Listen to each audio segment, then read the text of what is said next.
Praise God. Isang magandang gabi po sa ating lahat. Today is Friday. Ito po ang ating JCLG Friday Online Bible Study. At ito po inyong likod, si Pastor June Cortez from San Pablo City, Laguna. So, purihin ng Panginoon, sa loob po na ilang sandali tayo po ay magpapasimula na ng ating Bible Study, live stream, no? At please invite your friends, no? Invite your kahit sila unbelievers or believers, invite them. Kailangan nila ang salita ng Panginoon. Ano po? At kailangan maipasa po sa mga kapatiran at sa iba-ibang mga kaibigan natin itong video na ito, dahil ito po ay nagbibigay ng informative knowledge, revelation knowledge, okay, na mula sa salita ng Panginoon. Praise God. At nasa topic po tayo ng faith, pananampalataya, no? The laws of faith, or understanding the laws of faith. Praise God. So, praise God, natapos po tayo sa part 1, part 2, and now this is part 3. Understanding the laws of faith. Nalangin po tayo at para tayo mas makarami. Lord, marami po salamat sa gabi ito, sa patuloy na Bible study online, live stream, na malayo ang naabot, mag-ibang bansa, naabot yung mga kapatid namin Pilipino sa ibang bansa na walang mapakinggan salita ng Diyos. Gumagawa ka ng paraan para maihatid ang mga videos na ito, Panginoon, through social media. Maraming po salamat, Panginoon. At sa gabi ito, binubuksan po namin ang nakapangyarihan salita mo at turuan mo kami. Thank you, Holy Spirit, our teacher tonight.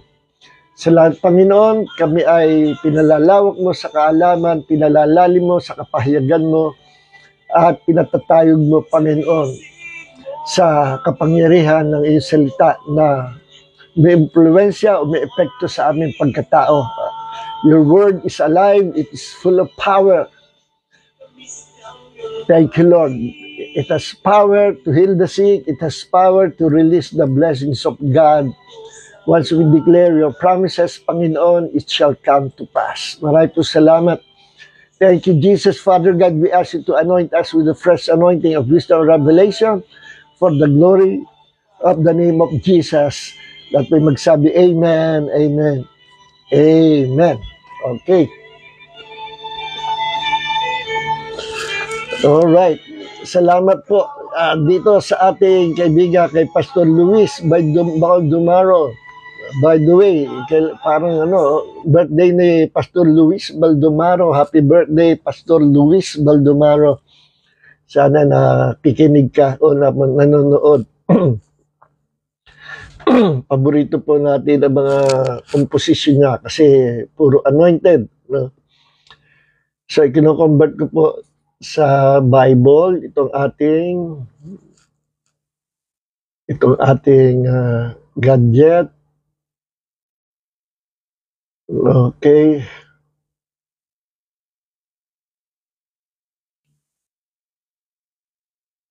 So, ang topic po natin sa gabi ito is part 3 na understanding the laws of faith, no? So, pinag-aralan po natin sa part 1 yung two principles of faith. Kasi kaya ito ang title ay The Laws of Faith or Understanding the Laws of Faith. Yung laws na yun, ibig sabihin, yun yung principle. Iba naman yung the law of Moses, iba yun, yung sa Old Testament. Ito naman, the laws of faith. Maraming mga principles of faith na kapag ito ay ginanap ng tao o pinaraktis, ay ma-experience niya ang kapangyarihan ng Diyos, kung paano ang Diyos ay tumugon sa ating pangangailangan, kung paano ang ating ninanasa, pinananalangin sa Panginoon ay magkatotoo, ito pa ay magkakatotoo, no? So, sa principles of faith, pinag-aralan po natin at gusto ko pong magbasa ng maraming talata para yung mga walang pundasyon dito sa paniniwala na ito, the laws of faith, ay magkaroon sila ng pundasyon, maintindihan nila na lahat na ito ay biblical. Wala akong sasalitain na hindi galing sa Bible. Lahat po ito ay revelation, knowledge from the Word of God, from the Bible. Kaya umasa po tayo, tama itong ating pinag-aaralan at hindi kayo naliligaw na landas. Hindi ako magaling na teacher or preacher, pero tama, masasabi ko, tama, 100% correct itong aking itinuturo sa inyo. Na-experience ko rin po ito. So, praise God, hindi sapat yung, kasi there are three kinds of knowledge. Informative knowledge, yan po yung knowledge na makukuha natin sa pagbabasa ng Biblia, pagbabasa ng mga books about the Bible, mga commentaries, no, na napapanood natin sa mga YouTube, napakinggan natin sa mga Spotify ng pangangaral salita ng Diyos. So nagkakaroon tayo ng informasyon, o tawagin informative knowledge. Yung informative knowledge, dito lang po yung sa ulo. Dito sa ulo. Yung mga knowledge na nakuha natin sa mga schools, sa universities, for informative knowledge po. Wala ni isa man sa kanila ang revelation knowledge. So, ang second kind of knowledge is revelation knowledge. Only the Holy Spirit can reveal to us, can give us the revelation knowledge. And it is a revelation from the Word of God. No? Revelation sa salita ng Panginoon. Lahat po ng revelation na mai-reveal ng Diyos nasa Bible na, no? So there's no such thing as new revelation. Walang new revelation, no? Pwede gamitin yung term or terminology ay fresh revelation.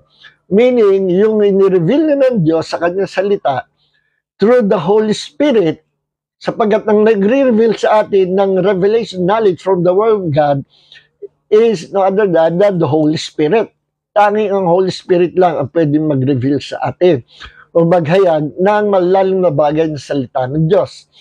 At once na ini-reveal ng Holy Spirit ang kanyang kapahigan coming from the Bible, no, at ngayon nyo lang nakita o naintindihan yung katotohanan nyo, yun ay pwede natin tawaging fresh revelation.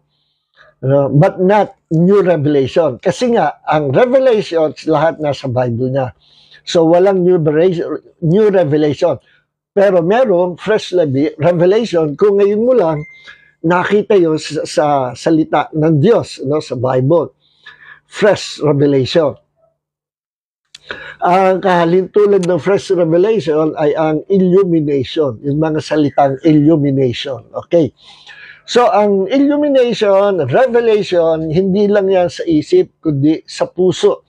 Sa puso natin, inire-reveal ng Diyos ang mga malalalim na bagay, ang kapahayagan ng mensahe at ng katuroan ng Panginoon.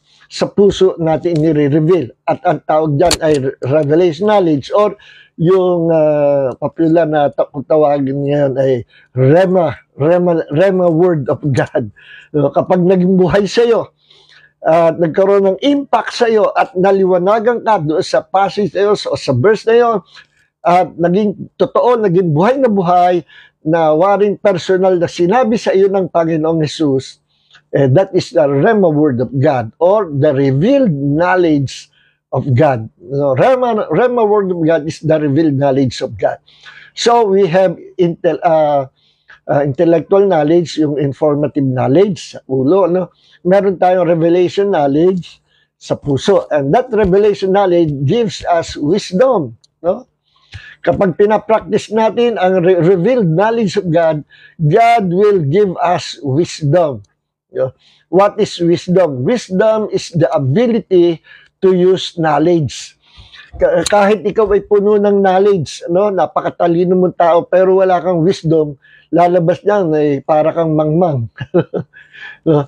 Kasi hindi mo ma-apply, hindi mo masabi, hindi mo ma-apply sa buhay mo o sa sitwasyon yung nakuha mong knowledge, no?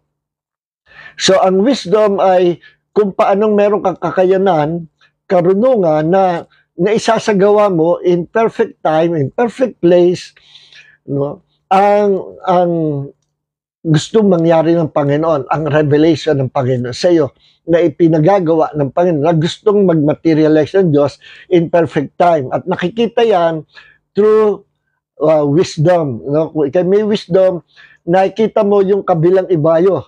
No?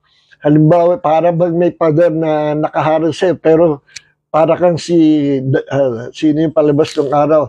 The man with the x-ray eyes. Nakikita, tumatagos sa kabila yung pangin. So, makikita mo, hindi pa nangyayari na kikita mo yung mangyayari in the future kasi meron kang wisdom, no? Nire-reveal sa'yo ng Diyos. So, both wisdom and revelation are important, ano? Sa ating pong paglilingkod sa Panginoon. At sinabi yan, isa sa prayer ng ni Apostol Pablo sa Ephesia na tayo ay mapuno ng wisdom and revelation from the Lord. Ano? Nasa Ephesians po yan, yung prayer ni Paul. That you might be filled with the spirit of wisdom and revelation. So hanggang ngayon, merong spirit of wisdom and revelation. No? Okay. Now, yung part 1, two principles of faith, pinag-aralan natin. No? Na hindi natin natapos, yung two principles na yon, ang pananampalataya ay ito. Ang pananampalataya ay sa puso natin. Hindi yan faith in your head, kundi faith in your heart. Bible faith is faith in your heart. No? Ang pananampalataya, nandiyan yan sa puso mo, hindi nasa ulo. Ang biblical faith, the real Bible faith is faith in your heart. Nandiyan yan, nakatira sa puso mo, hindi sa isip. Ano yung faith na nasa isip mo? Yun ay hindi biblical faith. Yun ay faith na madaling magbago. Faith na walang power. It's just a natural faith of man. No? Lahat tayo meron natural faith. No, ang natural faith natin is based on the 5 physical senses. Yan ang natural human kind of faith. Halimbawa, sabi ko based on 5 physical senses, yung umuupo ka sa silya kasi kita mo, nagtitiwala ka sa silya na yun kasi kita mo, 4 yung paa. Paano kung makita mo, 3 na lang yung paa at may pumutol ng isang paa? Bali pala. Hindi ka upo, wala kang tiwala doon. Wala kang faith na ikaw ay secured na uupo, safe na uupo doon sa upuan yun. Kasi putol, nakita mo, based sa iyong sense of sight, nakita mo, putol yung isang paa. No? So, yan ang natural human faith based on 5 physical senses. Sense of sight, seeing, smell, taste, hearing, and touch. 5, okay? Yung mga scientists, famous na inventors, praise God sa kanilang buhay, dahil sa kanila nagkaroon tayo ng modern civilization, kagaya na ni Thomas Edison who invented light, no? Siya ang umimbento ng light, ng liwanag. Naka almost 3,000 experiment daw, no? At hindi siya sumusuko. Yung kanyang perseverance, yung kanyang paniniwala, no? Pinagtatawanan siya ng mga contemporary scientists niya. Sinasabi, nahihibang niya, may topak niya. Pinagtatawanan siya. Kasi, isipin mo, lilikha ka ng ilaw, ng liwanag, ano ka? No? Nung unang panahon, imposible yun. Pero merong faith si Thomas Edison na ito ay positive na alam niya sarili niya na one of these days mag-a-arrive siya sa konklusyon na na-create niya ang ilaw na magagamit na lahat ng sibilisasyon kapag kagabi. No? palpak yung 1,000 experiment, 2,000 experiment, 3,000 experiment. Sabi kasi nung iba, ang record naka 1,300 down experiment. Sabi naman iba, no, almost 2,000. Yung huli nagsabi, hindi, 3,000 experiment. Puro failure yung naranasan ni Thomas Edison. Pero he never gave up. Hindi siya tumigil, hindi siya sumurrender. Hanggat hindi siya nag-arrive doon sa conclusion na tama yung naisip niya na ma-invento niya yung light, hindi niya tinantanan. At finally, dumating siya sa punto na nalikha niya ang ilaw. Okay. So, yung mga nagtatawa sa kanya, hindi na makakapagtawa. At hanggang ngayon, dala-dala ng pangalan ni Thomas Edison, yung kanyang contribution sa sibilisasyon. Okay? So, he never gave up. Yan si Thomas Edison. Lahat halos ng inventor, they never gave up sa kanilang inaasahan na mangyari. That is a natural human kind of faith based sa five senses, based sa experiment, based sa informative knowledge, based sa pagre-research. That is head knowledge. Okay? Ang revelation knowledge ay hindi based kailanman sa five physical senses. Meaning, kahit hindi mo nakikita, you believe that it is true. Kagaya nito, hindi naman natin nakita si Jesus, pero bakit tayo buong pusong nananampalataya na nandyan siya at totoo siya? Bakit ganon? Kasi we have this biblical faith, real Bible faith, na it is always based on the Word of God. Not on what you can see with your eyes, not in what you can hear, hindi sa pamagitan panlasa, pangamoy, paghawak, o pagpandinig, o nakikita mo, hindi. Kundi base yan sa salita ng Diyos. Hindi mo pa nakikita, ay sinasampalatayan mo na totoo na. Kapag ikay nanalangin and you are moving, acting by faith, meron kang panampalataya, hindi mo pa natatanggap yung answer, you already believe that it is done, it's already yours, at nagmaterialize na kahit hindi pa. Inaasahan mo na nandiyan. One of these days, nandiyan na, deliver na. Para kang umorder sa Lazada o sa Temu, na umorder ka, meron kang panampalataya. Kada may magdo-doorbell sa pintuan ng bahay mo, umiigkas ka at sa isip mo, yan na yung in-order mo. Inaasahan mong hinihintay mo sapagkat tiyak ka na darating sa araw na yun. Kasi sinabi doon sa record mo na in-orderan na after ganitong araw or it will be delivered to you 5 days. Naka 5 days na o wala pa 5 days na deliver na. So, araw-araw ay pagka malapit na, ine-expect na. Naniniwala ka na totoo. That is faith, which is not based on our five physical senses. Sabi nga sa Corinthians ni Apostle Pablo, we walk by faith and not by sight. Tayo lumalakad sa panampalataya, hindi sa mga bagay na nakikita. Okay? Ba't tayo naniniwala na kapag tayo kinuha ng Panginoon, diretso tayo sa langit? Paano natin nalaman na mayroong langit? Paano natin nalaman na tayo ay ililigtas ng Panginoon sa dagat-dagatang apoy? Hindi pa natin naranasan, hindi pa natin nakikita. Anong binatayan natin? Binatayan natin, hindi yung, ang binatayan natin ay yung pangako ng Diyos na nababasa natin sa kanyang salita. For all the promises of God are yes and amen. Lahat daw ng pangako ng Diyos ay oo at amen. Alam niyo, one of the most powerful word in Hebrew and Greek is the word amen, meaning so be it.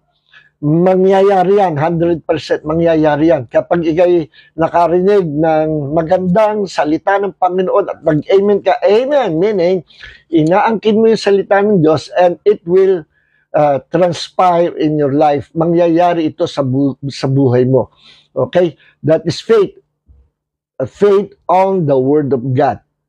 Okay? So, ang principle of faith ay dalawa, believe with your heart and confess with your mouth. Hindi po sapat yung paniniwala sa puso. It must be released, your faith must be released through your mouth by declaring what you believe. Ano yung pinananampalatayaan? Yung pangako ng Diyos. Therefore, kung sinasampalatayaan mo ang pangako ng Diyos, declare it with your mouth. No? Confess it with your mouth. Declare mo. If it's about healing, confess mo yung salita ng Diyos na alam mo, nabasa mo, na memorize mo na about healing. Sa Isaiah 53, pwede mong i-declare, Jesus took my sicknesses and carried all my diseases, and by His wounds, I am healed. Pwede rin sabihin, I was healed. Kailan ka gumaling? Hindi ka pa nagkakasakit, pinagaling ka ng Panginoon. Kailan nyo? 2,000 years ago, nung siya ay napako sa krus, binayaran niya ang ating mga kasalanan, hindi lang ang ating mga kasalanan, kundi pati na ang ating mga sakit at karamdaman. No? Ang binayaran ng Panginoon para tayo ay maligtas at huwag nang magdusas sa lahat ng pinagbayaran ng Panginoon ay ito. Number 1, yung curse na nasa atin because of our first parents na nakagawa ng kasalanan, si Adam and Eve. Ano? Nagkaroon ng curse tayong mga tao, whether you're a believer or unbeliever, Christian or atheist, sakop ka nito. Dito curse nito. Ito yung curse na pag ikay tumaliwa sa kautusan ng Panginoon, yung effect ng curse na yun, mangyayari sa'yo. No? Pag naipamuhay mo yung kasalanan, tumataliwas ka sa kautusan ng Panginoon, magkakaroon ng effect yung curse sa buhay mo. At ang curse na yan, at ang blessing, ay makikita natin sa Deuteronomy chapter 28, ang verse 1 hanggang 14, all are blessings from God. No? Ang verse 15, pababa, ay puro curses. No, at mapapansin nyo, hindi ko nabubuksan, no? Deuteronomy 28 verse 1 hanggang 14, sabi doon, if you will obey or follow or obey the commandments of God, the word of God, the commands of God, kung iyo susundin ang utos sa Panginoon, all these blessings shall come upon your life. No? Mangyayari, darating ang lahat ng blessings na ito. From verse 1 to verse 14, at kapag dinivide natin ang mga blessings na yan, ay nasa tatlong group. Ano yun? Blessing ng patungkol sa buhay natin, magandang buhay, at long life, no? A prosperous life. Ang pangalawa ay yung kagalingan sa mga sakit at karamdaman. No? Pangatlo, yung pagpapala sa ating pamilya, sa ating pang-araw-araw, no? Na pangangailangan, yung kanyang provision. At kapag hindi mo naman natupad yung sa Panginoon, Deuteronomy 28, no, ay magkakaroon ng effect yung yung disobedience mo. From verse 15 hanggang pababa ng Deuteronomy 28, nandun ang curses. But if you will not obey the word of God or the commandments of God, hindi mo pinamuhay, all these curses shall be upon your life. No? Tatlong division ng curses na yun. Curse of sin, curse of sickness and disease, and curse of sickness and disease, curse of poverty, and curse of death. Okay. Mag-take effect yung curses na yun. At sabi sa Galatians, chapter 3, verse 14, ang mga mananampalataya ay tinubos na sa lahat ng curses doon sa Deuteronomy 28. No? dahil kay Jesus. Dinala ni Jesus yung mga curses na nakalaan sa atin. No? Pero kapag minsan, nakakalusot pa rin yung mga curses na yun. Kapag ikay naging mahina, no? Kapag tinukso ka ng demonyo at inalis ng demonyo ang paningin mo, ang pananampalataya mo sa salita ng Diyos na ikaw ay redeemed na from all those curses, pwede magkaroon ng epekto sa iyo, makalusot. Dahil magkakaroon ka ng pag-aalilangan, then yung ibinubulong ng mga demonyo, pwedeng makalusot sa iyo at makapangyari at maisahan ka. No?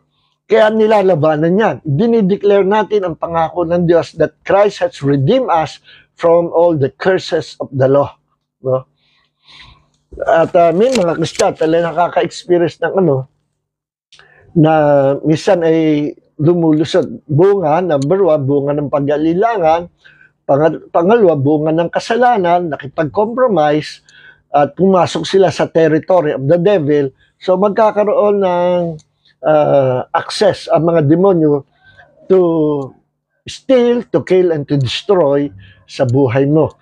Although hindi na yan ang kalooban ng Panginoon kasi tayo ay hindi inilaan ng Diyos para sa mga bagay niyan. Tinubos na tayo ng Panginoon sa mga curses. Okay?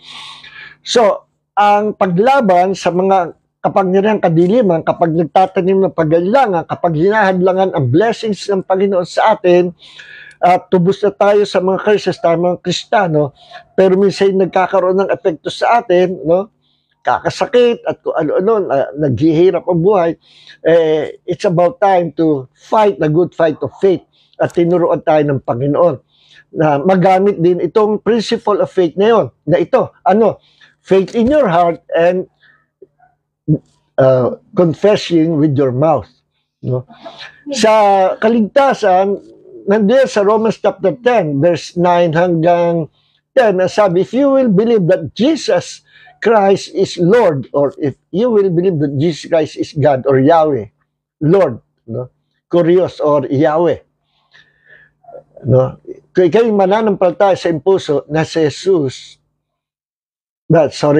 kung ikaw ay magpapahayag sa bibig, if you will confess with your mouth that Jesus Christ is Lord, meaning Jesus Christ is Yahweh, kasi yung Lord doon, Kurios sa Greek, sa Hebrew naman ay Yahweh, meaning if you will confess with your mouth that Jesus Christ is God, Yahweh, no, you will be saved. At may kapartner po yan para totoong ligtas na ligtas. No? May kaligtasan. Ano yun? Bukod sa pagpapahayag sa bibig ng iyong pananampalataya, believe with your heart. And if you will believe that Jesus Christ was resurrected from the dead, you will be saved. No? Kapag nanampalataya ka na si Jesus ay tao na namatay, pero siya ay nabuhay na maguli, at ipapahayag mo na si Jesus ay Panginoon, Lord, or God, or Yahweh, you will be saved. So ano yung katangian ng Panginoon sa Romans 10, verse 9 and 10? Pinapahayag doon na si Jesus ay Diyos at siya ay tao. Yan ang tamang pananampalataya na ating panghahawakan. Kasi maraming mga cult churches ang pinanghahawakan, Jesus Christ is just a human being. At never na naniniwala sila, nire-reject nila ang pagiging Diyos ni Jesus. Therefore, wala silang kaligtasan. Kasi sinasabi kaligtasan doon, kung ipapahayag mo na si Jesus ay Diyos, Lord, no? At sasampalta ka na siya ay nabuhay na maguli, namamatay ba ang Diyos? God is Spirit. Namatay ang Diyos sa katauhan ni Jesus kasi siya ay Diyos na nagkatawang tao 2,000 years ago. So yun ang pananampalataya dapat natin, that Jesus is God and man para tayo ay maligtas. So anong principle of faith na nandoon? Yung principle ng believe with your heart and confess with your mouth. No? Itago niya, Romans 10 verse 9 and 10. Ano pa? No? Yung 2 Corinthians chapter 4 verse 13 na sinasabing, I believe, therefore I speak. We also believe, they believe, therefore they speak. And I also believe, therefore I've spoken, tingnan natin, the exact word, First Corinthians, 2 Corinthians, chapter 4, verse 13. Sabi dito, but having the same spirit of faith, according to what is written, I believe, therefore I spoke. Believe at saka sinalita. We also believe, therefore we also speak. So, ilang beses, dalawang beses inulit yung believe, dalawang beses inulit yung saying, or you spoke and speak. See? So, this is a real principle of faith. Na ang faith, hindi lang sa puso. Kung ano yung pinaniniwalaan mo, sasabihin mo dapat. Okay? Now, mag-iingat po tayo, no? Bakit? Kasi ang principle of faith, nangyayari yan, pag ang isang tao ay pumasok at pinractice ang principle of faith niyan, mangyayari yan. Whether you're a Christian or unbelievers, parehong mangyayari yan. Sabi nga, whether it is positive or negative, whether it is good or bad, parehong mangyayari. Ano ibig ko sabihin? Kapag sinampalatayan mo ang pangako ng Diyos at iyong ipinahayag sa bibig, time will come. Basta maghihintay ka lang, be patient. Makikita mo, yung pangako ng Diyos mangyayari sa buhay mo. Kasi pumasok ka sa law of faith. Ano yung law of faith na yun? Yung principle of faith. Believe with your heart and confess with your mouth. Pag pinractice mo yan, mangyayari ka. Bawa, lagi mo sinasabi, I am healthy, I am healed. I am healed from asthma. I am healed from asthma in the name of Jesus. Or I am healed from cancer in the name of Jesus. I am healed from leukemia in the name of Jesus. I declare, I believe it with my heart. Jesus, kinuha ni Jesus sa aking mga sakit karamdaman, kasama ang aking asthma, aking sakit sa puso, ang cancer, kinuha ng Panginoon at wala na sa akin. In Jesus' name, He took all my sickness and diseases at sa kanyang mga sugat, ako ay gumaling. So, ang binayaran ng Jesus sa cross ay yung kasalanan natin, yung sumpa, at yung ating mga sakit at karamdaman. Okay? Alright. Ngayon, binanggit naman din sa Mark 11:22 and 23. Sabi ni Jesus, sino man magsabi sa bundok na yan, mapatas ka at mapasugba ka sa dagat, at hindi mag-alila sa kanyang puso tungkol sa kanyang sinabi, tunay na tatanggapin niya ang kanyang sinabi. One time binanggit yung, if you will believe with your heart, at 3 times binanggit yung, say with your mouth. Ngayon ang mga churches abala sa pagturo ng believe with your heart. Pero never na kanila ituturo na what you believe, you must confess it. There is power in our words. Para bang baril, Armalite, loaded nga ng bala, ayaw mo namang kulbitin. Anong mapupudbityo mo? Kahit loaded ng bala, ang baril mo, kung hindi mo alam ang pagkulbit ng gatilyo, i-release yung mga bala, walang mangyayari. Same with the promise of God. If you just believe the promise of God without confessing it, walang mangyayari. You must confess what you believe. And even sa ating salvation, nabasa natin, di ba? Romans 10, verse 9-10, pareho. Believe with your heart and confess with your mouth. Pareho. Kaya tayo na born again.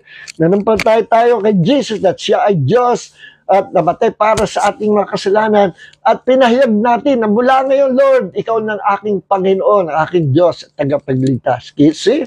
Na-born again tayo. Dahil pinractice natin yung principle of faith. Sa healing, ganun din. Sa provision ng Diyos, sa mga blessings, ganun din. Use your faith in your heart and confess. I-release mo ang faith mo.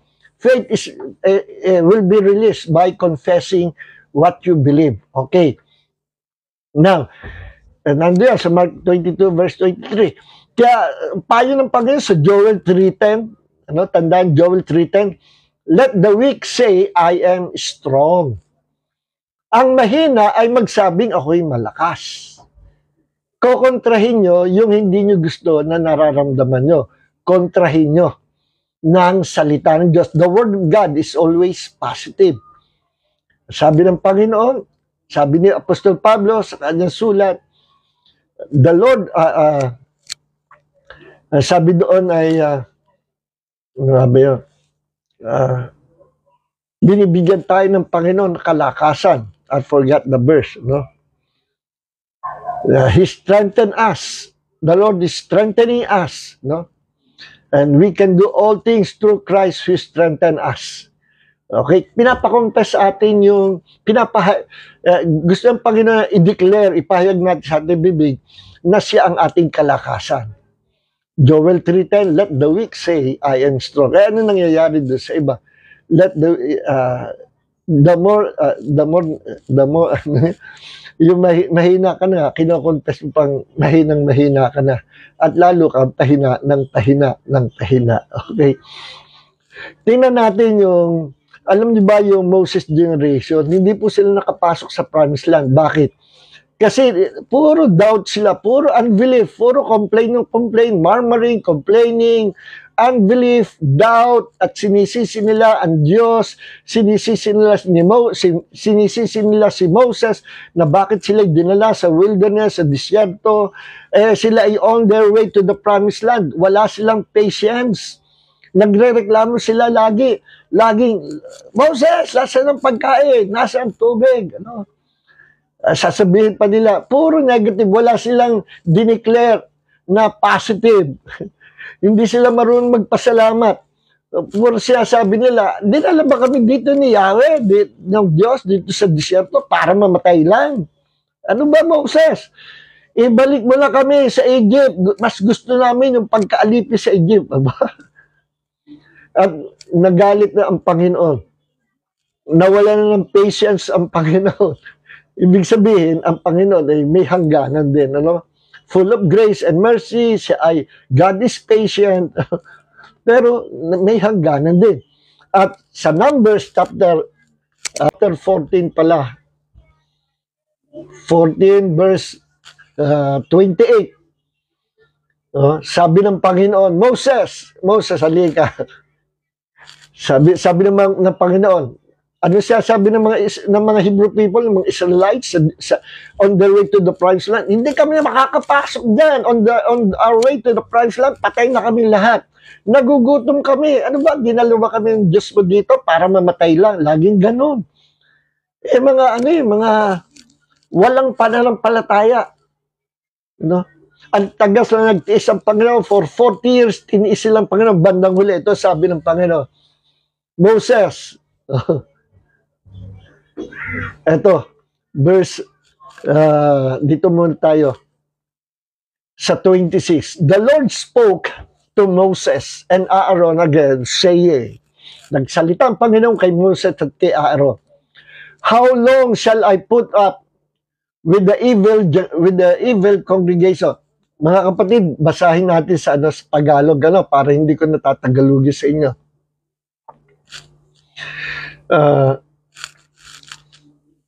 Numbers 14 verse 26. Maganda ito sa Tagalog. Sinabi ng Panginoon. So this is Numbers chapter 14 verse 26 hanggang 28. Ano po? Hindi na nakatis ang Panginoon. Tingnan nyo, pakinggan nyo ha. Sinabi ng Panginoon kina Moises at Aaron, the Lord said to Moses and Aaron, hanggang kailan pa ba ang pagrereklamo sa akin ng masasamang mamamayang ito, no? O masasamang bayan na ito? Narinig ko ang mga reklamo ng mga Israelita.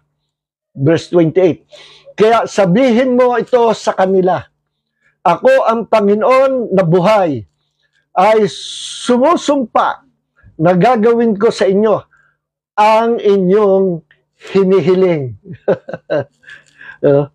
Sabi dito, so tell them, Moses, as surely as I live, declares the Lord, I will do to you the very thing I heard you say. Sabi ng Panginoon, ako ay buhay, no? At habang ako ay buhay, dinideclare ko, ipinapahayag ko. Yan na, nag-release na ang Panginoon. Gagawin ko sa inyo ang mismong narinig ko sa aking tenga na inyong sinasalita. No? So ano yung sinasalita nila? Mamamatay kami. No? Hindi kami makakapasa sa promised land, complaining, murmuring. No? Wala silang pagtitiwala at pananampalataya sa Panginoon.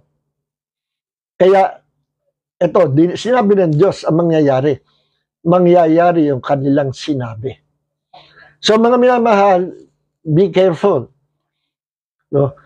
Baka hindi tayo aware, kahit kay Kristiyano, kapag ang inyong sinalita at pinaniwalaan sa inyong puso ay negative, evil, not good, hindi ka aware na ito ay curse para sa iyo, sa sambahayan mo, at sinabi mo sa bibig, it will come to pass. Mangyayari. Kadalasan, di ba yung mga magulang, naku, itong batang ito, napakapilyo mo.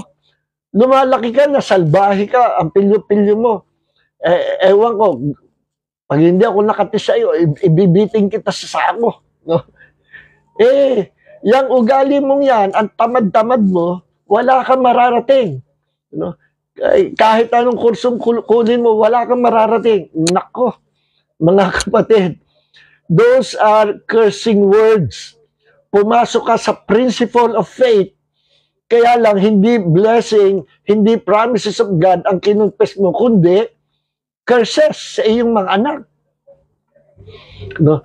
At minsan, curse din sa sarili mo. Ba't kaya ako'y nagkakasakit? Para ako'y mamamatay na. Dumadami ang sakit ko. Kinonfess mo pa, naniniwala ka, tapos kinonfess mo. So, ano mangyayari? Ano sabi ng Panginoon? Gagawin ko kung ano'y narinig ko sa aking tenga na sinabi mo. See? So, be careful. No? Ingat sa puso mo, nasasampalita at sa bibig mo na ipapahayag ang pinaniniwalaan mo. Let's just believe the word of God and confess the word of God. Declare the promise of God para save tayo. Amen. Ano sinabi sa Romans chapter 18, verse 21? Proverbs chapter 18, verse 21. Ano sabi? Death and life are in the power of the tongue, and those who love it shall eat the fruit thereof. Ang kamatayan at buhay ay nasa kapangyarihan ng dila ng tao. At kung ano yung sinasabi mo, ay siyang bunga na kakainin mo. Meaning, kung ano yung sinasabi mo, yun ang mangyayari, yun ang magaganap sa buhay mo. What you believe with your heart and confess with your mouth is what will transpire in your life. It will come to pass, mangyayari. Whether it is a blessing or a curse, whether it is good or evil, both will come to pass. Kasi this is a law. This is a law. Wala yang pinipili. Dahil sinabi ko sa inyo kahapon o last time na Bible study, what goes up will come down. What goes up will come the bucket because there's a law that exists, the law of gravity. No? What goes up will come down. Ihagis ko ito ngayon, ihagis ko ito bukas, ihagis ko ito sa makalwa, ihagis ko ito sa buong sanlinggo, buong sambuan, hagis ako ng hagis, laging bumabagsak. Hindi ko pwede sabihin, kailan kaya ito hindi babagsak yung bibitin sa ere? Yung mananatili sa ere, walang maghihintay ka, hindi. Every day, for 1 month, for 100 years, lagi babagsak. Because there's an existing law called the law of gravity. Kahit sinong tao, kahit celebrity ang maghagis, babagsak din. Walang pinipili yan. Same with the principle or the laws of faith. Walang pinipili yan. Whether you're a Christian or unbeliever, both will experience the truth of this principle. Pareho, yes. Kaya sabi sa Proverbs 18 verse 21, death and life are in the power of the tongue, and those who love it shall eat the fruit thereof. Sa Tagalog, kamatayan at buhay nasa kapangyarihan ng dila na nagpapahayag. At kung ano yung pinahayag mo, ay siyang mangyayari sa iyo. Siyang kakainin mo. Siyang magaganap sa buhay mo. Yun ang ibig sabihin. Okay? Tingnan natin sa Romans chapter 12 verse 14.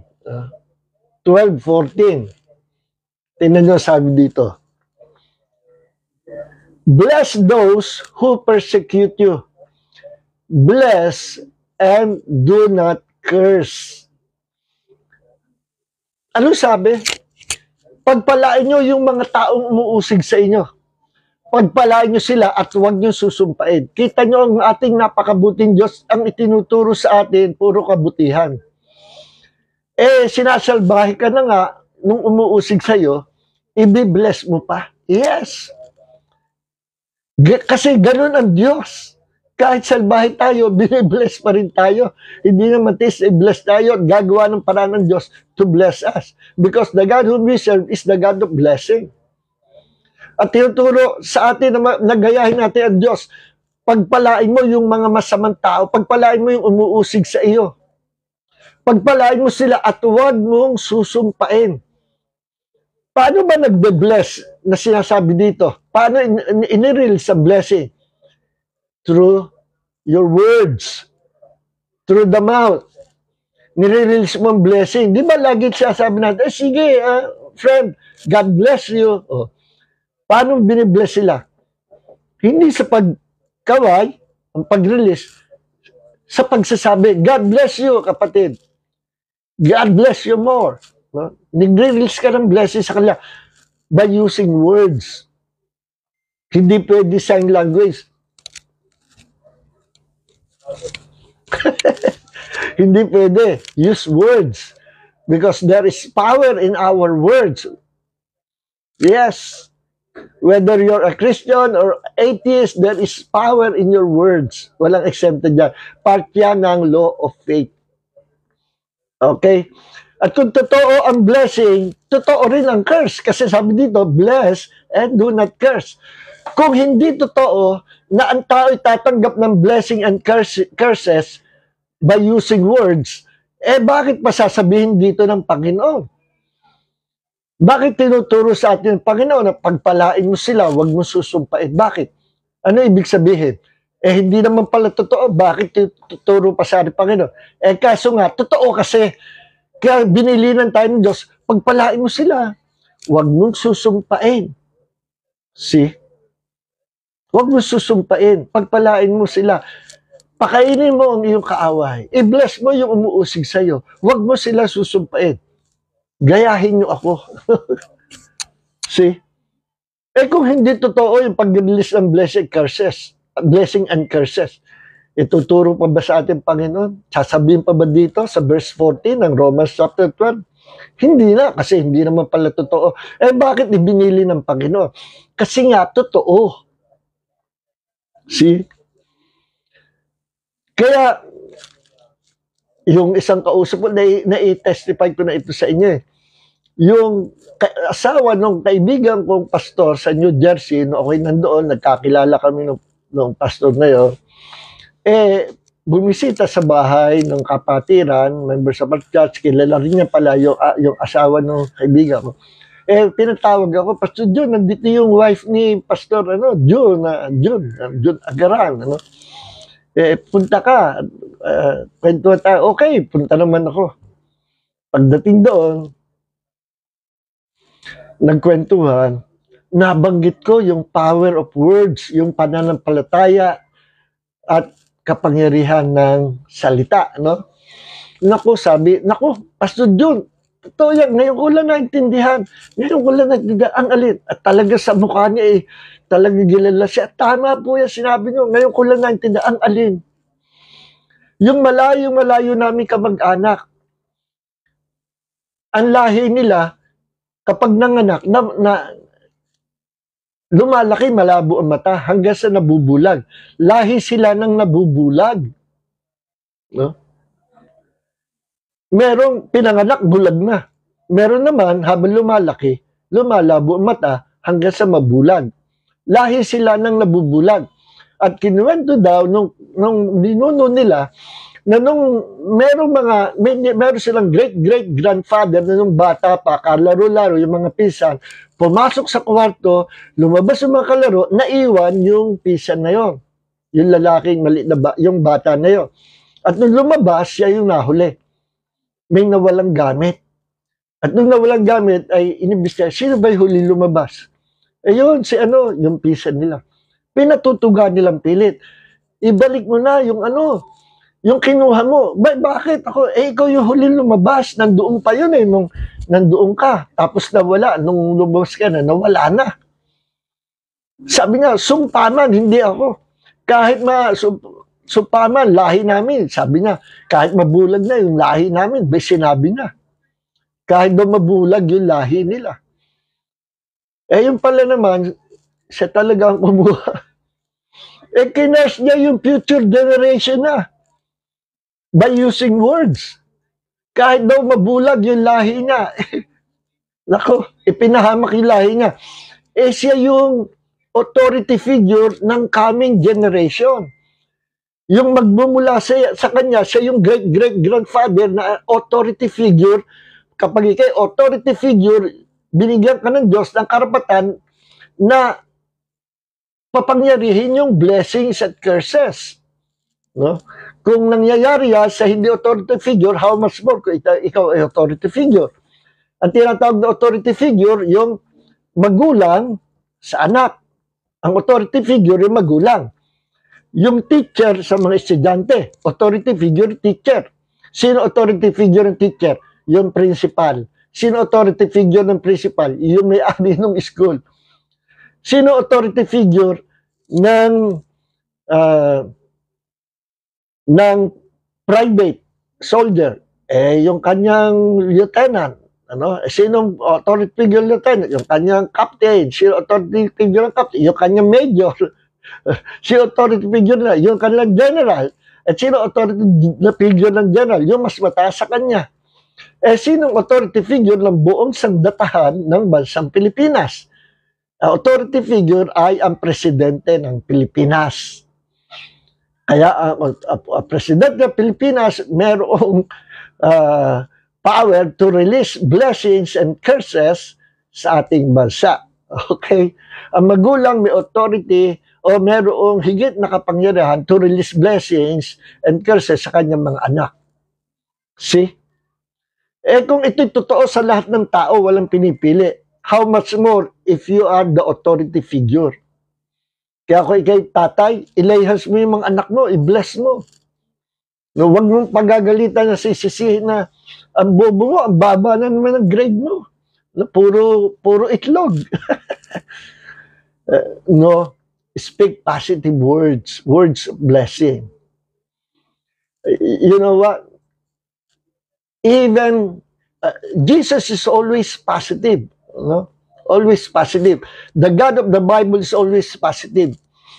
Kahit yung mga ginagawang masama ng mga Jews o Israelites noong unang panahon, at kapag ang Diyos ay nagbigay ng judgment sa kanila para matuto sila, kasi sumasamba sa Diyos-Diyosan, kaakibat nung judgment na nirelease niya through words, meron kaagad na kaakibat na positive words. No? At ipinangako that if you will obey the Lord your God, ililigtas ko kayo sa inyong mga kaaway. And you will be blessed. Papagyayamanin ko ang inyong lupain. No? Puro blessing na sinasabi ng Panginoon. Kahit nagalit siya doon, then mamaya sasabihin niya, if you will hear, or if you will listen, if you will obey the word of the Lord your God, the commandments or the words of the Lord your God, you will be blessed. I will bless your plantation. I will bless your land. No? Magiging palaanaki kayo, i-bless, puro blessing. Because God is a positive God.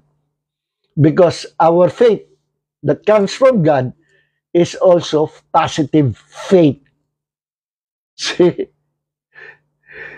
Kaya nga lang, minsan nagagamit natin ang faith in the negative sense or in the negative side na we speak, imbis na blessing ay curses. We speak defeat. We speak failure. We speak negative words. No? Mangyayari yan. You are activating your faith sa negative side. Negative side of the coin. Okay? Alright. So, wala na tayong time, ano?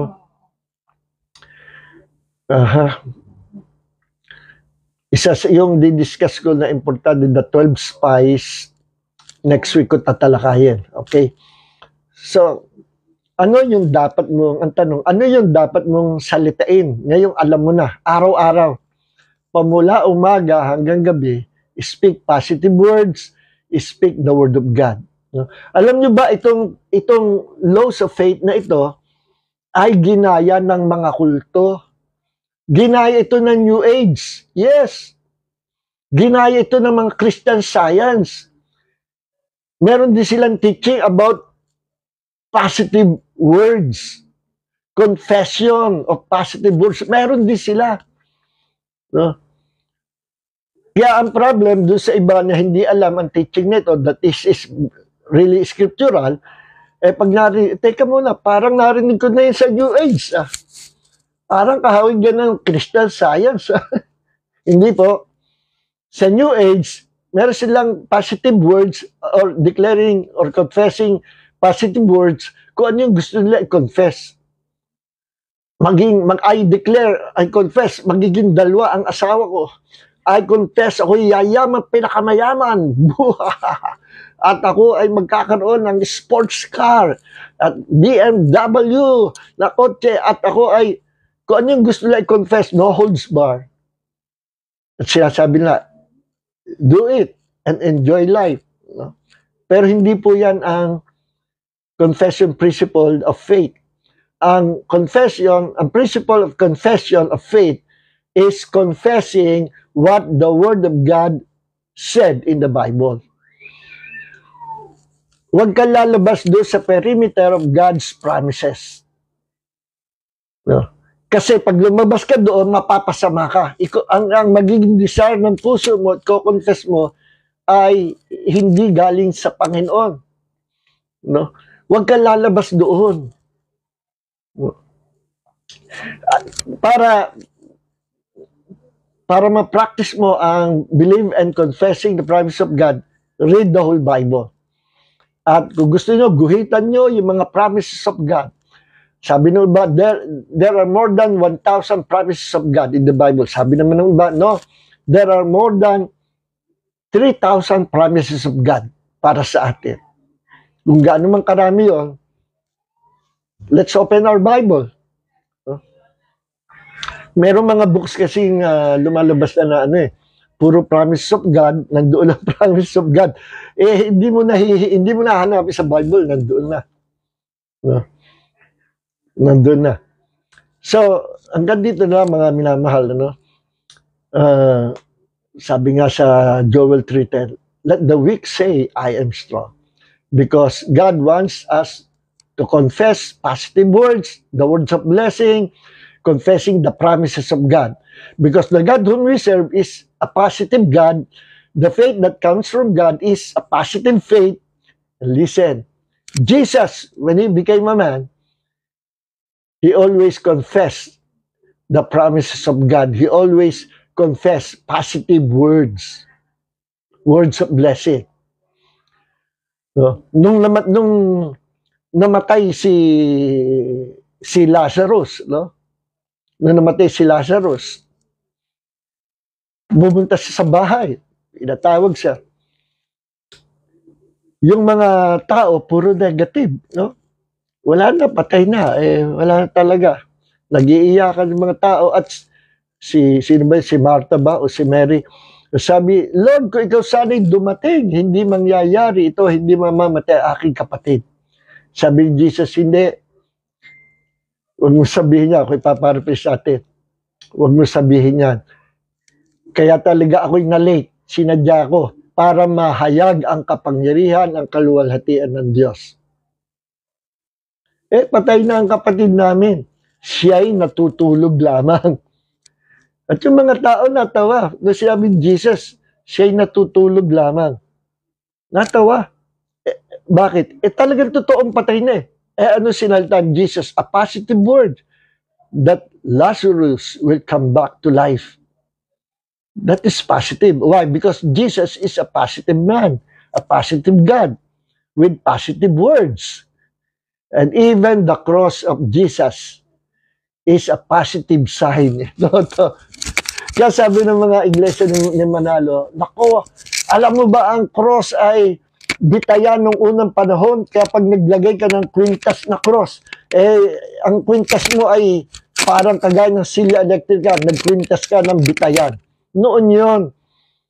Before Jesus was crucified on the cross, pangit ang image ng cross. Pangit. It is the symbol of death. See? At symbol ng horror yan. Kamatayan. No? Symbol ng bitayan. Kaya before the crucifixion of Jesus, before Jesus died on the cross, pangit na symbol yan ang cross. But, when si Jesus was crucified on the cross and died on the cross, but he was resurrected on the third day and ascended to heaven, Jesus is alive. Pamula noon, ang cross ay naging symbol of life, symbol of resurrection, symbol of a new beginning, symbol of the church, symbol of salvation, and symbol of Christianity, and symbol of positive things that will come upon our lives. This is the symbol of blessings. Listen, this is symbol of blessing and symbol of life. Bakit? Kasi, ibig sabihin, bakante. Bakante yung cross. Wala na si Jesus. Bakit? Pag bakante ang cross, walang nakapako, that means nabuhay si Jesus. He is alive and alive forevermore. Pero pag nilagyan nyo na nakapako dito, I believe it's an insult to God. May nakapako. Huwag nyo lalagyan na nakapako. Bakit? Dinideclare nyo na ang cross ay symbol of death. At si Jesus, God who became a man, died on the cross na hindi na nakaalis sa cross. So kapag naglagay kayo ng cross na may tao na nakapako, tatawanan kayo ni Satanas. Because that is the symbol of death. No? Na dinideclare, pinoproclaim nyo na hindi na nakaalis sa kamatay si Jesus, forever nakapako. Kaya wag nyo nalagyan na nakapako. Pero as long yan ay bakante, vacant, that means Jesus is alive. He was resurrected on the third day. See? Now, the cross is symbol of life, symbol of Christianity, symbol of blessing, symbol of resurrection of Jesus, symbol of God, the body of Christ, the church, na tinubos niya by dying on the cross and resurrection, power of Jesus na nagbigay ng buhay sa mga hindi pa anak ng Diyos na yung naging anak ng Diyos because of the life of Christ. Nung kanyang ibinigay ang kanyang buhay sa cross, the cross became the symbol of life. Kaya nga si Apostol Pablo, kumuha kayong concordance, tingnan nyo kung gaano karami ang binabanggit na Apostol Pablo, the cross of Jesus, the cross of Jesus, the cross of Jesus. Yes. Bakit niya binabanggit the cross of Jesus? At positive ang ang meaning kay Paul pag binanggit niya ang cross of Jesus, meaning the sacrifice of Christ that redeemed us from eternal death, the lake of fire. Kapag sinabing the cross of Jesus, that means the redemption of Jesus sa atin. It is the symbol of our redemption through Christ who died on the cross. See? Kaya ilang beses binanggit ni Paul ang cross. At sa pagbanggit niya, ang message niya, always positive, not negative. Hindi sabi, kaya nga, the cross of Jesus is the death of Jesus and we will die. Tayong lahat ay mamamatay sa ating mga kasalanan. At tayong lahat pupunta sa impyerno at wala na tayong lahat pag-asa because of the cross of Jesus. Ganun ba? Hindi ganun. Never na sinabi lang. Basta bumanggit si Paul ng cross, that means the blessing of God through His sacrifice on the cross. Doon, at dahil sa sacrifice on the cross, namatay siya at siya'y muling nabuhay. So, kaya lagi ako may cross. No? Hindi dahil sa akong Catholic. Sabi nung nakadebate, nagsasabit ka pa ng nagpipreach ka, no? Nung hindi manalo sa debate, pinagtaluan namin, Jesus Christ is God. Hindi manalo sa debate, naku, tumawag pa ng mga kakampi, no? Sabi ko, gusto kong kausap yung inyong ministro. Wala naman kayong alam eh. Pinag-usapan namin, Jesus Christ is God. Pinurog ko sa kanila through the scriptures. Kahit anong banggit mo yung scripture, talagang wala. Brainwash. No? Ang dami kong pinakita talaga sa... Napapaawa kasi ako kaya ako nakipag-debate. Ba't daw wala na? Nung hindi makapangyari yung kanila, hindi manaig, ang dami nila, tulong-tulong, namimintas na. Ba't daw ako ay nagpipreach? Pastor pa naman daw ako, ba't daw ako may bigot balbas? Sabi ko, wala na kayong pakialam sa akin bigot balbas ka ako. Nakakross pa raw ako, at nakasaklob pa raw ako. Unethical daw yung ginagawa ko, dapat daw ako, huwag niyo ako igaya sa inyong mga ministro na lagi naka-Amerikana. To tell you the truth, hindi na nga uso sa pulpit ang Amerikana, pero maganda ang Amerikana. No? Kung hindi lang mainit, sa Pilipinas, lagi ako naka-Amerikana. Pero ang uso ngayon, yung simple lang. No? Kaya naka-t-shirt lang ako. Napintasan pa ako. Pastor ka pa naman, naka-t-shirt ka lang, at may cross ka pang malaki. Sabi ko, ito kami, wag niyo kami i-compare sa inyo at kayo naman ay kulto. So, purihin ng Panginoon. Sabi ko sa kanila, walang personalan na ako. Debate lang. Pag-usapan lang ang katotohanan. Walang personalan. So, praise God, mga kapatid, let's pray. Heavenly Father, maraming po salamat, Panginoon, sa iyong biyaya, sa pagtuturo mo sa amin ng principle of faith, Panginoon, the laws of faith. At magamit po namin ito sa araw-araw ng aming pamumuhay. Na ngayon nakita namin yung kahalagahan na dapat kami lagi maging positive. Na kami dapat lagi kaming manghawak sa pangako mo, which is always positive. For all the promises of God are yes and amen. And that's positive. Maraming po salamat. The cross of Jesus is positive. Jesus is positive. The God whom we serve is a positive God, the God of blessing, the God who gives us the promises to bless us. Salamat po sa napakaraming pangako mo para sa amin. Thank you, Lord, for healing your people. Thank you, Lord, for blessing us with your loving kindness. Thank you for prospering us. Thank you, Lord, for giving us your life and giving us eternal life. Thank you for anointing us with the anointing of Jesus. Pagpalain mo, Panginoon, ang mga kapatid na kasama na sa Bible study, use them for your glory, Panginoon. At habang pinapasa, sinishare nila ang video na ito, you will bless their lives, you will bless their family, you will bless them and give them the reward na naukol sa kanila pagdating nila sa heaven. Maraming po salamat, Panginoon, sa iyong biyaya sa aming buhay sa gabing ito. And may the grace of Jesus and the love of the Father and the fellowship of the Holy Spirit be with you all. In Jesus' name, shalom, be blessed. Amen.